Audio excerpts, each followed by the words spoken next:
Olá, este é o Poder Empreendedor.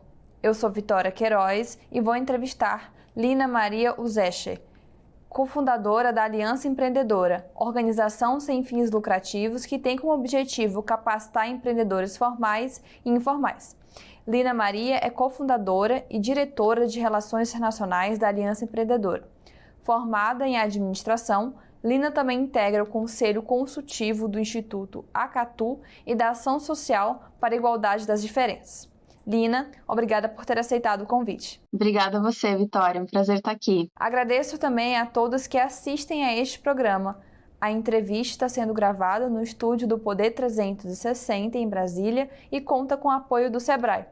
O programa também é exibido no canal Empreender, do Grupo Bandeirantes, sempre às últimas sextas-feiras do mês. Bom, eu começo perguntando, como surgiu a Aliança Empreendedora? Bom, Vitória, a Aliança nasceu em Curitiba, em 2005, com uma iniciativa de 7 jovens que começaram a trabalhar dentro da universidade mesmo, com micro e pequenas empresas, através da empresa Júnior, e a gente começou a perceber que existia um grande gap entre o que a gente estudava sobre empreendedorismo e o que de fato era empreendedorismo na ponta, na realidade.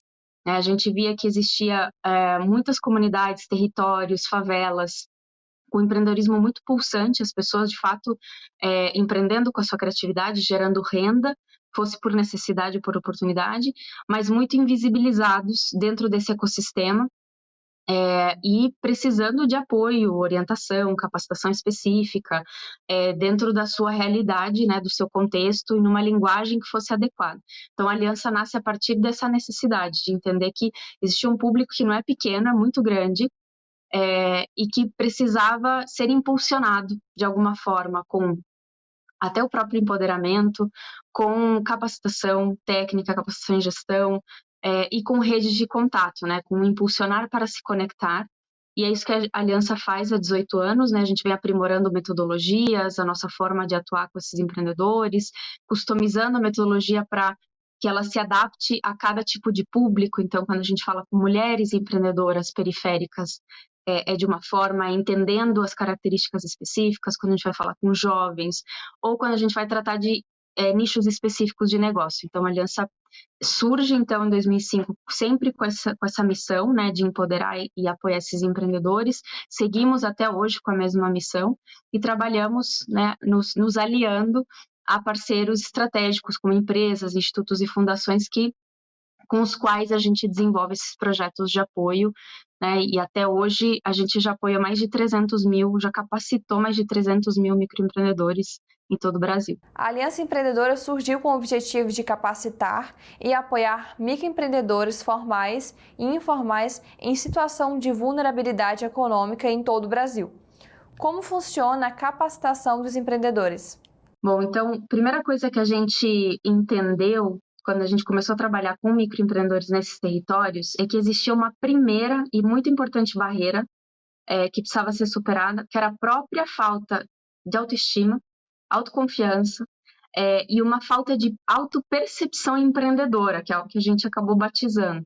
O que a gente percebia é que as pessoas tinham suas atividades econômicas, geravam renda, às vezes até geravam postos de trabalho, mas não enxergavam a sua atividade econômica como um negócio. Então, a primeira coisa que a Aliança entendeu que precisava fazer era ajudar essas pessoas nessa jornada de autopercepção empreendedora. Então, quando a gente fala dessa população, é muito importante, antes de trabalhar questões de gestão, questões técnicas, é entender que há um processo de empoderamento que precisa ser trabalhado de autopercepção. Então, a gente trabalha muito em grupos, né, sempre em grupos, turmas de empreendedores, porque é nessa troca e é nessa referência, né, que eles fazem uns aos outros que vira essa chave de que essas pessoas são empreendedoras de fato e que o que eles têm na mão é um negócio. Então, essa é a primeira e mais importante barreira que precisa ser superada, para que então, uma vez que a pessoa se entende como empreendedora e entende que o ecossistema empreendedor ao redor dela é para ela também, isso vira uma chave de comportamento que faz com que ela comece a fazer sentido investir tempo na sua jornada empreendedora. Investir em tempo em capacitação, investir tempo em estruturar melhor algumas questões de gestão do negócio? Faz sentido, por exemplo, buscar um crédito? Faz sentido se formalizar? Se essa virada de chave não acontece, muito dificilmente os empreendedores vão buscar capacitação, vão olhar para a formalização como algo que é viável para eles, vão olhar para o microcrédito como algo que é viável para eles. Então, a primeira coisa que a gente faz é isso, é apoiá-los no processo de autopercepção empreendedora, para que então eles deem o próximo passo, que é investir na sua jornada empreendedora, se capacitando, olhando para formalização, olhando para crédito, para crescimento, e é isso que de fato destrava depois o crescimento do negócio, geração de emprego, e por aí vai. Quais são as principais dificuldades relatadas pelos empreendedores que chegam até a Aliança Empreendedora? Bom, tem uma diversidade de questões, mas a gente tem, em termos de gestão, o financeiro é sempre um grande calcanhar de Aquiles, muitas vezes por falta de tempo, ou às vezes até por falta de conhecimento. O microempreendedor acaba tendo muita dificuldade na gestão financeira, acaba se perdendo com muita facilidade. Então, é um dos conteúdos que mais gera impacto no geral, assim, da aliança, é quando o microempreendedor, essa empreendedora, começa a entender a sua estrutura de custos, começa a entender como precificar melhor o seu negócio. Então, essa parte de finanças é um ponto de dor muito grande para os empreendedores, são conteúdos que eles buscam muito, junto com gestão do tempo, porque esse é um grande problema. Muitas vezes eles não conseguem dar conta de cuidar da gestão financeira porque eles fazem tudo. Então, esse empreendedor, essa empreendedora, ela cuida de absolutamente tudo. Então, ela cozinha, ela faz os salgados, ela faz os doces, ela que vende, ela que cuida do atendimento ao cliente, muitas vezes é ela mesma que entrega. Então, nessa diversidade de funções, muitas vezes não sobra tempo para a gestão, mas quando eles entendem a importância dessa gestão e como que isso se transforma em renda, em lucro no final, eles passam a separar um tempinho todos os dias para colocar a questão das finanças do negócio no lugar. Então, em termos técnicos, eu diria da parte técnica de gestão, finanças é sempre o top 3 dos temas, e em seguida vendas. Então, eles buscam muito assim, como aprimorar minhas vendas, como vender online. Isso, depois da pandemia, deu um boom, né, de busca de como administrar uma página no Instagram, no Facebook, enfim, para eu conseguir atingir meus clientes e manter uma relação com eles nesse mundo digital, né, que para muitos ainda era uma coisa muito distante antes da pandemia, e depois da pandemia meio que se tornou necessário, então eles acabaram sendo lançados nesse mundo digital. E muitas dúvidas surgiram, muitas inseguranças também. Então, em termos técnicos, seriam acho que 2 assuntos que são os mais procurados. Como você falou, uma das principais dificuldades para os microempreendedores, sobretudo no início, é saber separar as finanças pessoais das finanças da empresa. Qual a dica para quem está passando por esse processo? Olha, tem várias formas de fazer e depende muito do porte, né, do tamanho da tua empresa. Se você já tem condições de ter contas correntes, e hoje em dia tem muitas contas digitais que são gratuitas, sem custo nenhum. Então, o empreendedor tendo acesso a contas digitais, primeira coisa que eu diria é separe. Tem a tua conta corrente pessoal e uma conta corrente para a empresa. Mesmo que ela não seja formal, que você não faça uma conta corrente PJ, você pode criar uma conta corrente num banco digital X e a tua conta também na pessoa física em outro banco digital. Você não vai ter custo nenhum. Isso vai ajudando a ir separando, né, essas finanças. O que é importante? Mais do que separar fisicamente, acho que tem uma questão da mentalidade estar dividida, né? Então, é importante que tenha um fluxo de caixa muito bem organizado do recurso do negócio e que tenha uma saída única, de preferência ou mensal ou semanal, como se fosse o salário do empreendedor. O que a gente fala para os empreendedores é isso. Você precisa definir de alguma forma um mínimo do teu salário, que é o dinheiro que você vai tirar do negócio, todo mês ou toda semana, depende do fluxo do trabalho, para que você consiga pagar tuas contas, fazer tuas coisas, poupar teu dinheiro pessoal.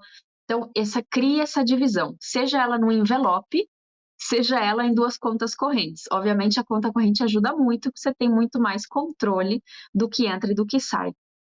Mas não tendo condições de ter uma conta corrente, enfim, bancária, fisicamente é possível separar esses recursos para não misturar. Mas o mais importante é entender esses dois fluxos e fazer com que você crie um hábito, porque é um hábito, é um comportamento, de somente tirar da empresa para a conta pessoal aquilo que se refere ao teu salário, tua remuneração, e aí a partir dessa remuneração você faz as tuas despesas. Então, é ir criando essa disciplina, né, de organizando o negócio de tal forma que você consiga chegar nesse ponto. Até meados de outubro, cerca de 26,6 bilhões de reais foram emprestados via Pronamp, o Programa Nacional de Apoio às Microempresas e Empresas de Pequeno Porte.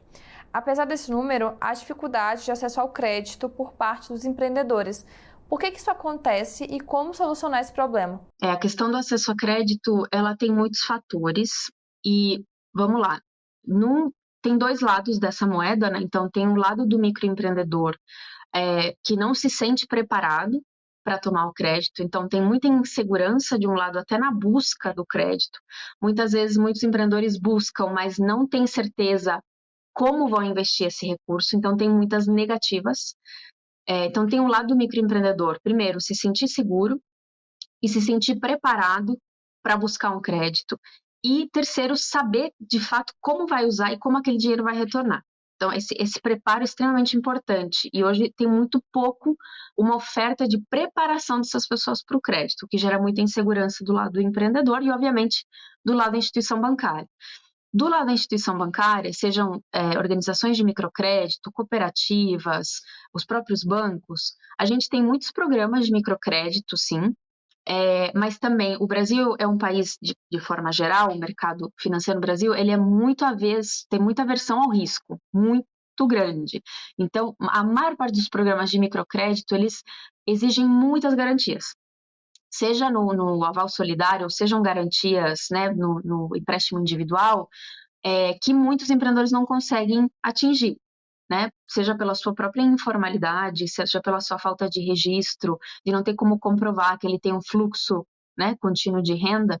Então, isso é chamado de assimetria de informação, né? Então, você não consegue mensurar totalmente qual é a capacidade de pagamento desses empreendedores também, como que você faz para confiar se é possível ou não.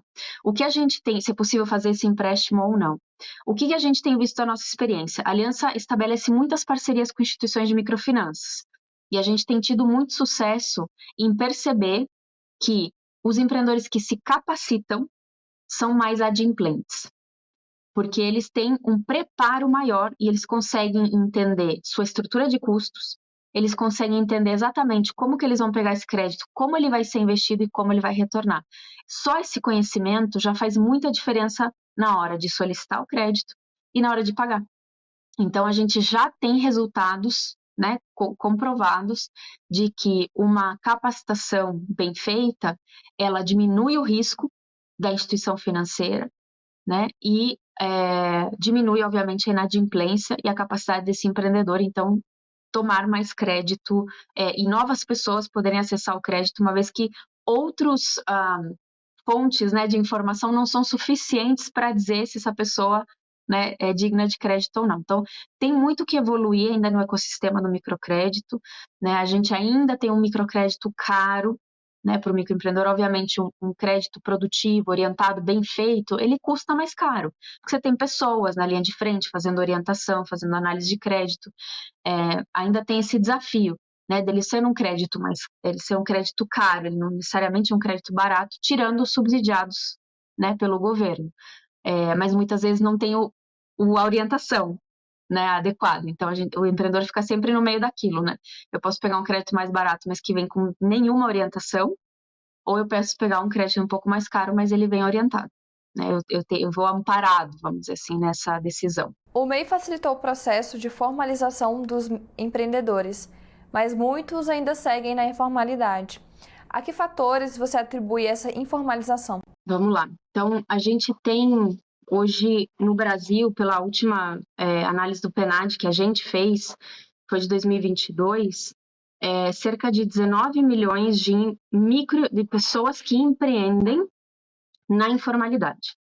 Então, são pessoas que começaram alguma atividade econômica para gerar renda e estão na informalidade. Então, ainda é muita gente, né, contra os 15 milhões de MEIs, mais ou menos, que a gente tem. O que a gente tem estudado em termos da informalidade? Muitas coisas têm origem em algumas coisas que eu já comentei, principalmente do fato das pessoas não se verem como empreendedoras.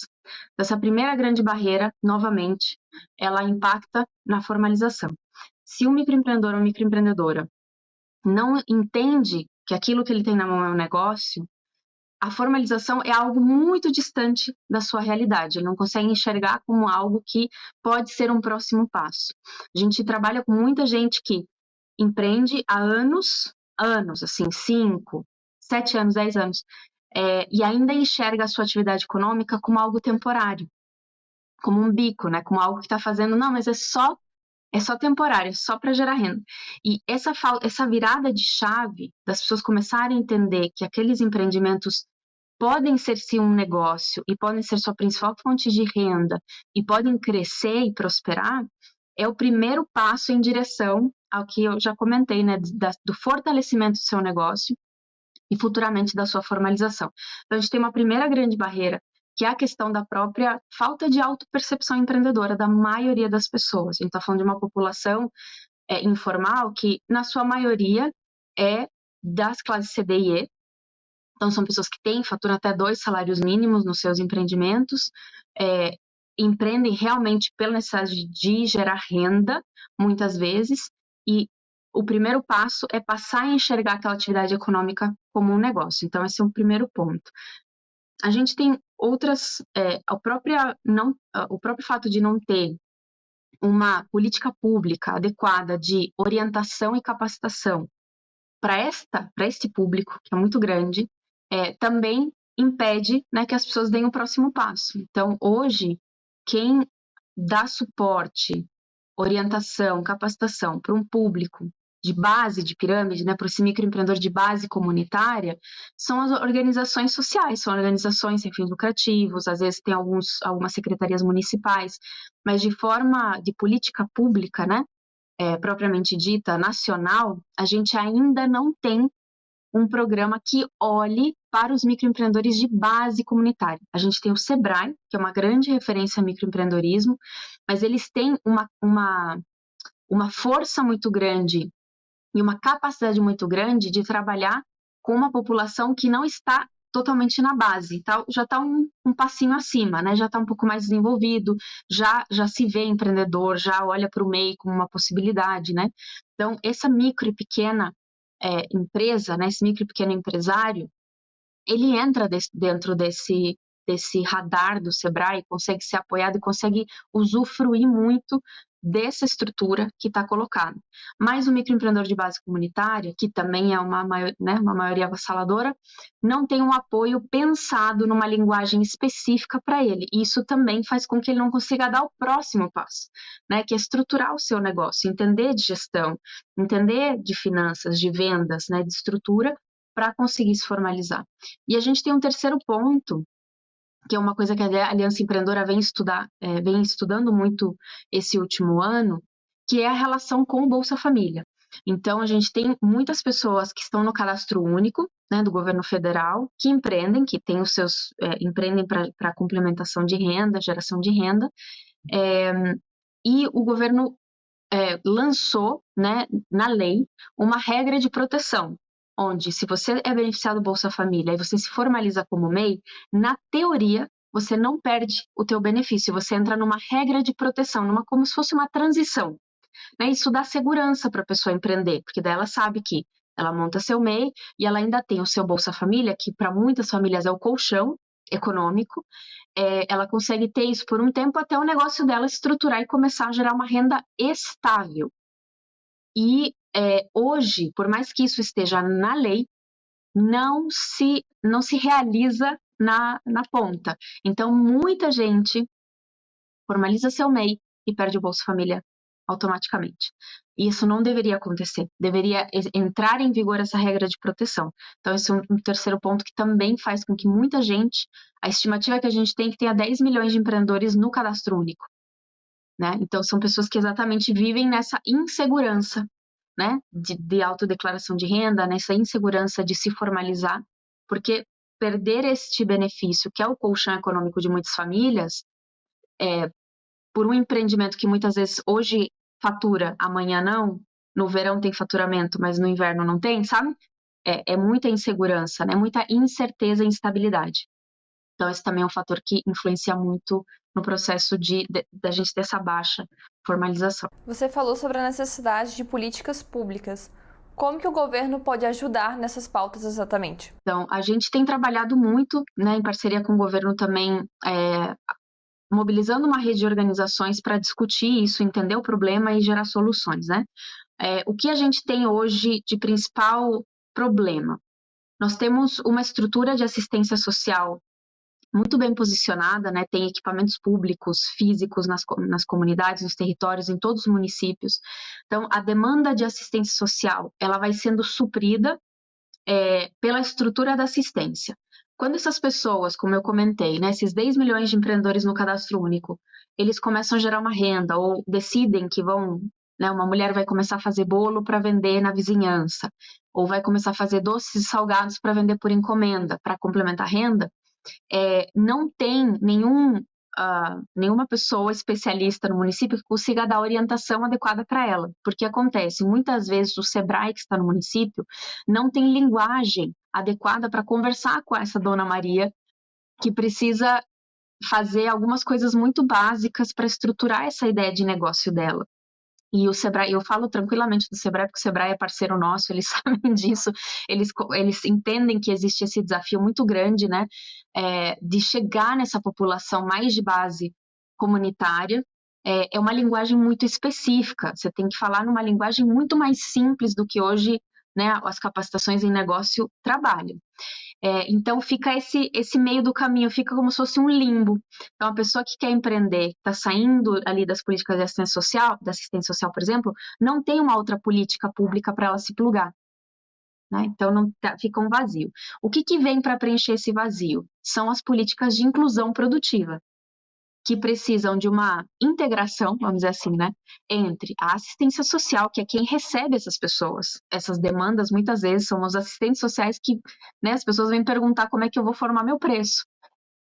Então, tem um lado ali da assistência e tem outro lado das políticas de desenvolvimento econômico, seja através do SEBRAE ou seja através das próprias secretarias de desenvolvimento econômico.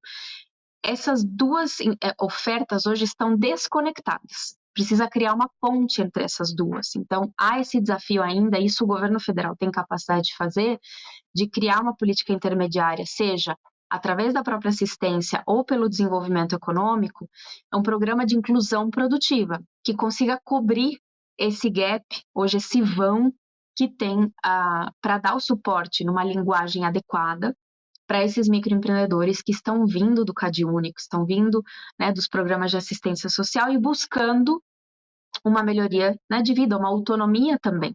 Estão em busca de uma autonomia financeira, mas não encontram uma estrutura adequada para apoiá-los dentro das suas necessidades, na sua linguagem, nas suas características. E outro desafio é que o Brasil é muito diverso, né? Então, mesmo a política pública nacional, ela precisa se adequar às localidades, né? Ela precisa dialogar com os estados e os estados com os municípios para que essa política de inclusão produtiva ela seja condizente com a realidade de cada município. Então, há sim um projeto, inclusive muito avançado já, dentro do Ministério do Desenvolvimento Social. Existe uma secretaria chamada Secretaria de Inclusão Socioeconômica, que ela está trabalhando sim um projeto para fazer exatamente isso, né, para criar um processo que cubra esse gap, um programa de inclusão produtiva que venha para preencher esse buraquinho que está faltando, levando acolhimento, capacitação, formação, plano de negócios e levando as pessoas para um microcrédito, para um primeiro crédito, para fazer esses negócios crescerem. Bom, chega ao final esta edição do Poder Empreendedor. Em nome do Jornal Digital Poder 360, eu agradeço Lina Maria por ter aceitado o convite. Prazer foi meu, Vitória, foi um prazer. Agradeço também a todos que assistiram a este programa. Para ficar sempre bem informado, inscreva-se no canal do Poder 360, ative as notificações e não perca nenhuma informação relevante. Muito obrigada e até a próxima!